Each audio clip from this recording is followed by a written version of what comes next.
Nakapagtala na ang Department of Health ng 67 heat-related illnesses mula January hanggang April 29, 2024. Base sa data ng Event-Based Surveillance and Response Unit, ang mga ito ay nasa edad na 12 hanggang 21.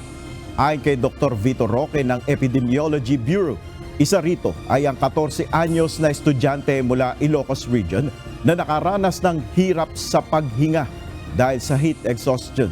Mayroon ding 27 estudyante sa Central Visayas na kasali sa isang street dance competition na nakaranas ng pananakit ng sikmura, hyperventilation o kakapusan ng hininga at palpitations. Habang may 39 na participants din sa street dance parade sa Central Visayas ang nahilo, hinimatay, nagsuka at nag-hyperventilate. Bunsod nito, pinapayuhan ng DOH ang mga paaralan na iwasan ang pagsasagawa ng outdoor activities para na rin sa kaligtasan ng mga mag-aaral.